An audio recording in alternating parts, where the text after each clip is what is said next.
really shouldn't care about a relationship either. If the relationship can be worked out, that's wonderful.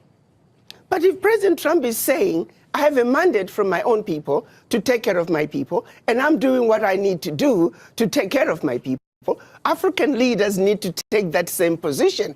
You see, it takes two to tango. If President Trump does not want a relationship with Africa, Africans shouldn't be begging for it. Are you with me? Do you think this will transmit to the way Africa deals with Europe? With France, with Germany? I'm hoping that this will translate into African leaders looking from within, because they don't really need to keep looking outside. They have what it takes. It's a wake-up call, just like what happened during COVID.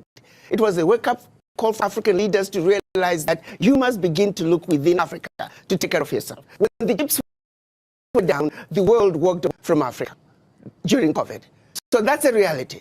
No supplies were coming to Africa. Africans were not manufacturing anything, and African leaders were forced to look from within. This, I'm hoping, is another wake-up call where African leaders also begin to realize we must look from within. But let me underscore this. The average African leader and majority of leaders of developing world, I can tell you, they are celebrating the exit of USAID. There will be exit of many other NGOs that are carrying out nefarious activities in Africa and anywhere else in the developing world in order to further the agendas of their governments, which is to continuously destabilize, divide, and conquer. To be quite candid, Ambassador, much of the world looks at the African continent as a gold mine, as a diamond mine, as a mine for precious materials and resources, which we've talked about.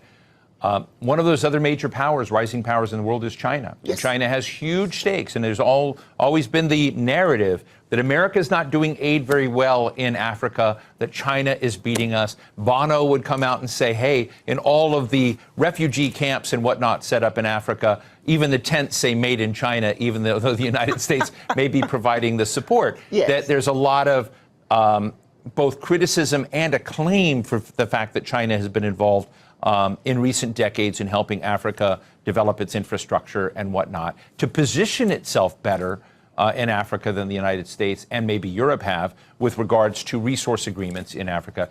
So is China the next villain in the story? Well, again, my position is Africans must take a position and protect their turf. China wants to come and exploit Africa, they'll get away with it to the extent that Africans allow them. The United States wants to come and exploit Africa, they'll get away with it to the extent that the Africans will allow them. The question is, does Africa have an African position when they come to the negotiating table with the world? The answer right now is no. Africa must unite. Africa must speak with one voice, and Africa must go to the world stage with one voice, one agenda, one plan that the world will have to respond. But as long as Africa is going to the world as bitty little countries, as Togo, as Eswatini, as Guinea-Bissau, Africa is fighting a losing game. Africa must unite, and Africa must speak with one voice. That is the only way a strong, united Africa can take a rightful place on the world stage and be respected and stop the exploitation. Why is it so hard? It's a long history. If you go back to colonization, if you go back to the Christianity and how it was introduced, how we were trained to be subservient, in Africa, the rules of the game were the same. I think that what was done to brainwash black people around the world, long before they even left Africa, we are still suffering from that legacy of colonization, the legacy of slavery, where the people in power, they themselves don't believe they can do it. We still have leaders who believe you can't make it unless you're working with white people. We have individuals who think only something brought in by white people is what's likely to succeed. With that kind of mentality, it is a very difficult battle. Our battle to succeed, to unite as the African continent, it is a battle of the mind. And each and every African must realize that we are defeated where it matters the most, which is the mind. Brainwashed to the core. brainwashed to not to believe in ourselves and what we can do as individuals. Wherein lies the problem. I won't call them nationalists, but our continentalists are those that are trying to, as you say, take stock of their situation and raise up Africa and their nations by their own bootstraps to be less dependent on external countries and investment and aid. Is that flavor beginning to take hold? Is that sort of leadership being, is it more and more evident, or do you think you have a big lift ahead? I think what's happening in the United States through President Trump is going to make them realize that this is what you need to do. You're going to have to pull yourself up by the bootstraps. President Trump is saying, I have a mandate, America first. So you Africans, are you going to sit back and just wait and see the next move that President Trump is going to make? Or you're going to also say, I have a mandate from my people, and I'm going to do what I need to do. Take inventory of what you have in your country. Use it and use it wisely. No more begging. You don't need to have anybody filling the gaps in your educational system. You don't need anybody filling the gaps in your healthcare system. You don't need anybody creating initiatives in the most remote parts of your country because they claim that you, the government, cannot have access to that. How can somebody come from all the way from the United States, all the way from Britain, and access the most remote part of your country that you in your country cannot? It is the most stupid thing. When you listen to the justifications and the explanations as to why they are there, it's a joke, and this needs to stop. Just finally, Ambassador, when you look at U.S. behavior retracting, we've just got a minute left, but I would love to know from you, what do you think about the UN? What do you think about the international question that we're talking about is going to happen in a lot of institutions? Do you worry Africa will be worse off without those institutions? No, those institutions created after the Second World War. United Nations, it took 4 weeks to create the United Nations. Why? In order to help the recovery of Europe. The World Bank, the IMF, it took 3 weeks to create them after the Second World War in order to aid in the recovery of Europe from its own self-implosion and destruction. So no.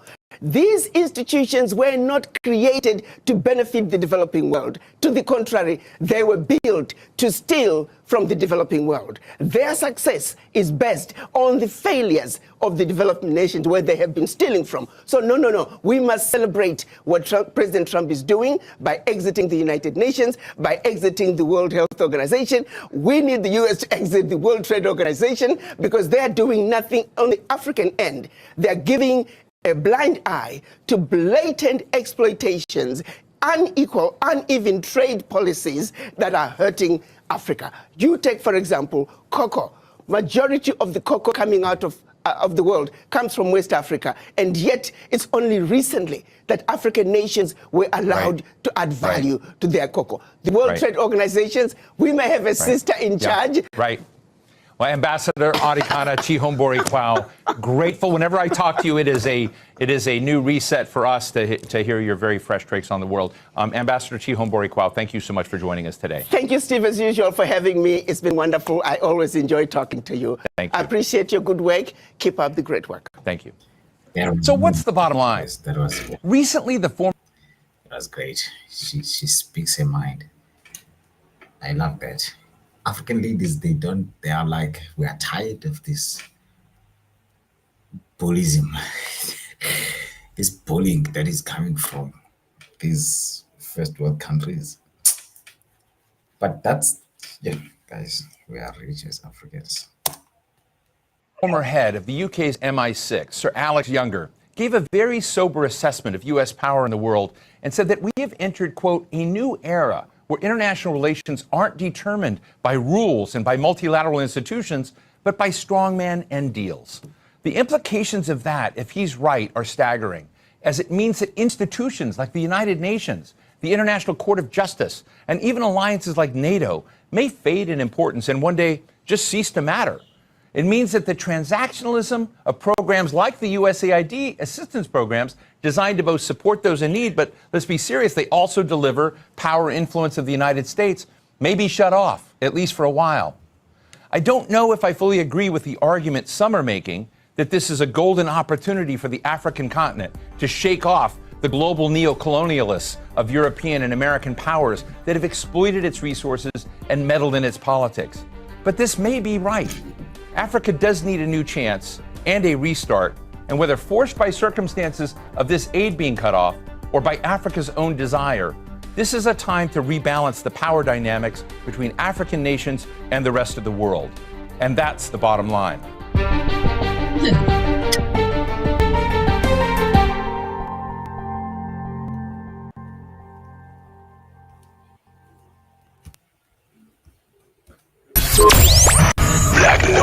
Black noise.